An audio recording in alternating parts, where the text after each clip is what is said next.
5 IEMs I want from CanJam SoCal 2024.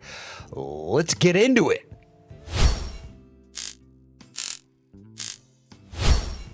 CanJam was great.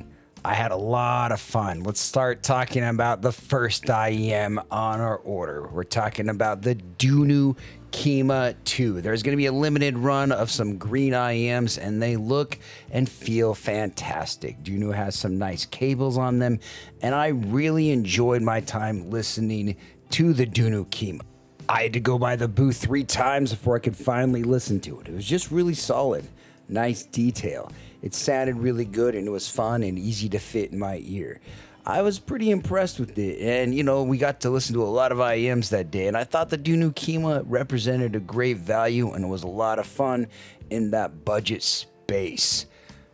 Now, I'm not trying to say that all these IEMs were good, or there weren't a ton of other IEMs that were amazing. Like, I got to listen to some super expensive ones, like the APX SE, the Forte Ears Macbeth, and the Brise Fugatu, as long as some headphones are really good, like the Meze 105 and the Headphone GT, the brand new headphone.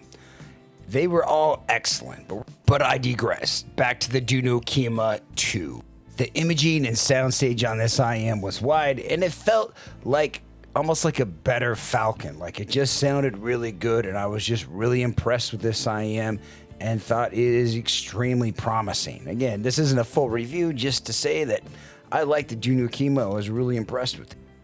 Number 2, one that everyone's pre-ordered and probably already waiting on, and we've been expecting for a while, the HBB Duece. Yes, it's an extremely unfortunate name, but the cable was nice. It didn't feel microphonic at all. It felt like it had nice detail, nice bass, and just sounded like in a set that I could really sit back and listen to and find a great deal of music joy with. It had a great tuning and didn't feel overly exaggerated or muddy bass, and just it felt like it had a lot of promise. I have mine on order, and it should be here in about a week or 2. It had and again, the cable felt great. It just, I don't know, it's a fun booth to go to, and the HBB Duece did not disappoint. Number 3, it was a huge surprise. It's from a brand that I haven't really enjoyed their headphones. I've got to try 2 of their headphones, and both of them just kind of haven't hit the mark. It's from Dita, and I was really excited about this headphone. I got to talk to one of the guys that's on the team there, Super Chunk, who does some reviews. Great guy. It was awesome. I got to talk to Super Chunk about my problems with the Project M, and he thought, he kind of had to recommend that I should listen to this one. And so kind of on his recommendation, that it kind of fixed and changed some of the problems that I had with the Project M, and decreasing that treble, increasing the bass. And I just found the Dita Mecha just kind of a great redemption story, and I really liked this IEM, and I thought it had great detail. Wonderful shell, beautiful, fit me well. I don't know, the metallic feeling of it was just amazing, and it just looked like an extremely promising set. Number 4, the star of the show. For those that don't know, my daily driver is the Elysian Annihilator 2023, and I have a few minor problems with it.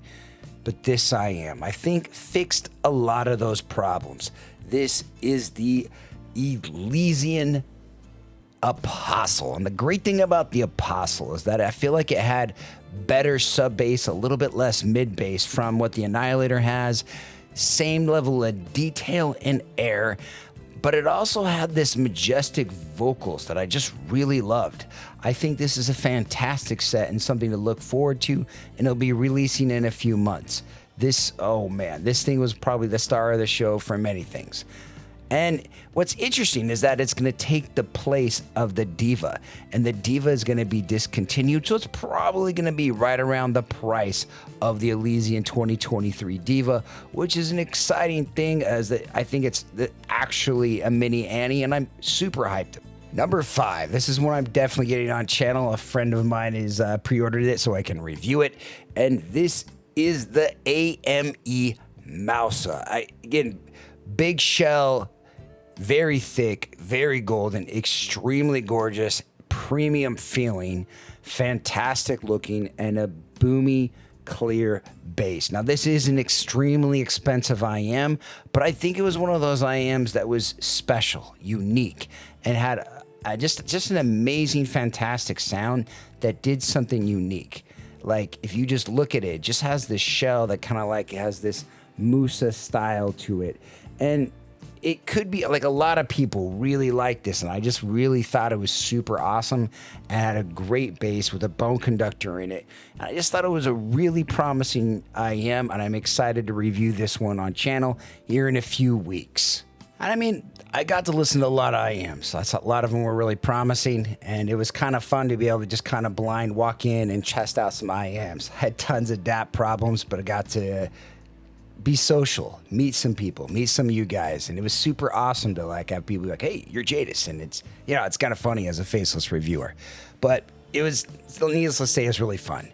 You know, I got to try out the Apostle, and I loved it so much I went back to it the second day. It was the only IEM I did that with, and I got talking to the Effect Audio guys because I have an Effect Audio cable coming in pretty soon, and what's interesting is that they have a new IEM up. It's called the Limeere's Terra.